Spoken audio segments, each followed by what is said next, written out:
This is the Dollemore Daily, and I'm Jesse Dollemore.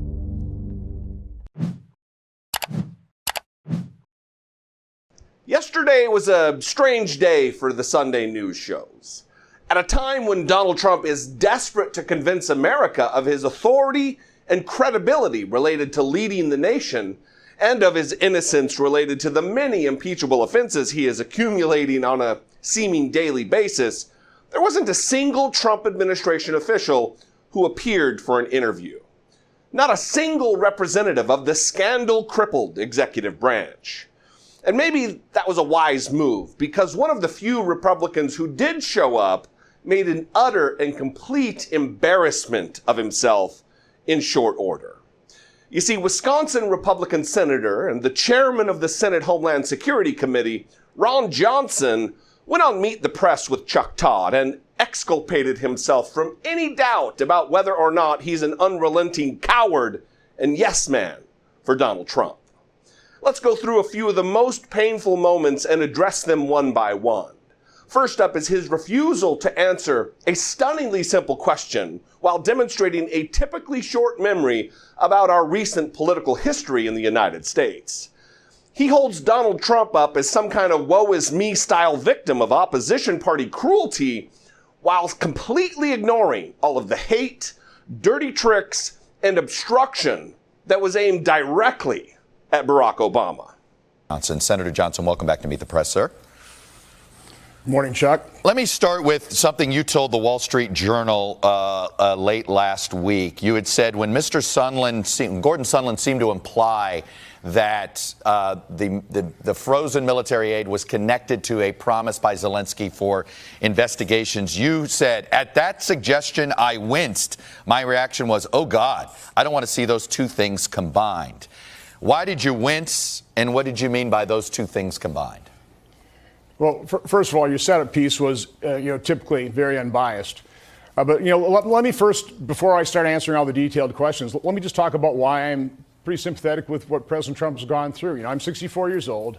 I have never in my lifetime seen a president, after being elected, not having some measure of well wishes from his opponents. I've never seen a president's administration be sabotaged from the day after election. I've never seen no measure of honeymoon whatsoever. And so what President Trump's had to endure. Is he kidding me with that? It's widely known that the night of Obama's first inauguration, over a dozen members of Congress gathered together to devise an unprecedented scheme to obstruct President Obama. As the Daily Beast put it, on the night of Obama's inauguration, Draper writes about 15 GOP legislators from both houses, along with Newt Gingrich, journalist Fred Barnes, and pollster Frank Luntz, who arranged the evening, got together at a Washington restaurant.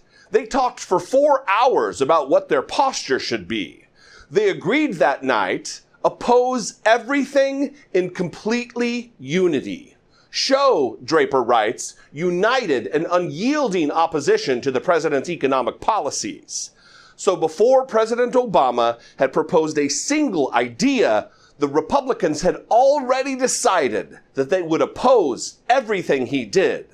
Didn't matter what it was. And that doesn't even take into account the vile hatred that was laser focused on our first black president. So save me the crocodile tears, Senator Johnson, you obsequious Trump ass kisser. Well, the interview really started to go off the rails when Johnson refused to answer the question put to him about why he, in his own words, winced when he found out that military aid to Ukraine was being upheld on the condition that they interfere in our upcoming elections. Instead of explaining what he meant by that, he started reading text messages from Peter Strzok, Lisa Page, which forced Chuck Todd to put an end to the conspiracy theory Fox News fever dream and to demand an answer. Where did this all come from?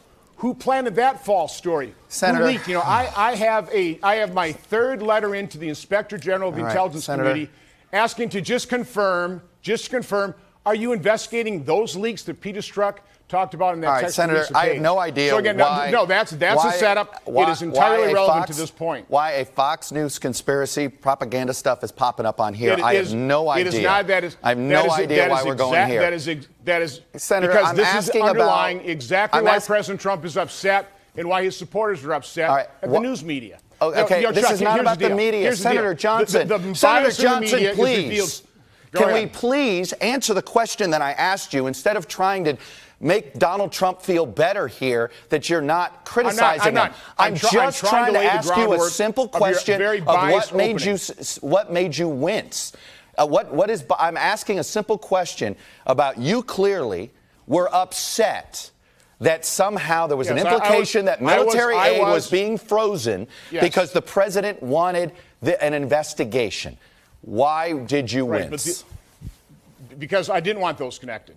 And I was supporting the aid, as is Senator Murphy, as is everybody that went to that initial inauguration. But here's the salient point of why I came forward. When I asked the president about that, he completely denied it. He adamantly denied it. He vehemently, angrily denied it. He said, I'd never do that. One, good for Chuck Todd. Two, come on, man. We've all, hopefully all, read the transcript summary of the call between Donald Trump and the Ukrainian president, where Trump says, yeah, I would like you to do us a favor, though. And hopefully we've all read the text messages between the American diplomatic team about how hundreds of millions of dollars in desperately needed military aid was being used as a bargaining chip to further Donald Trump's personal political objectives. The shocking moment from this interview, though, came toward the end, when the current sitting chairman of the Senate Homeland Security Committee denounced the CIA and the FBI, saying repeatedly that he doesn't trust them. So again, Chuck, the bottom line is there are so many questions unanswered. So again, ask John Brennan. Let me ask you this: What did Peter Strzok mean when the sisters began leaking like mad? Yeah. What was the CIA scorned and worried about? What were they kicking into overdrive? There's a key question I want answered among, I don't know, about 100 others. So, Senator, do you not believe the Russians interfered in the presidential elections to benefit Donald Trump? They absolutely did.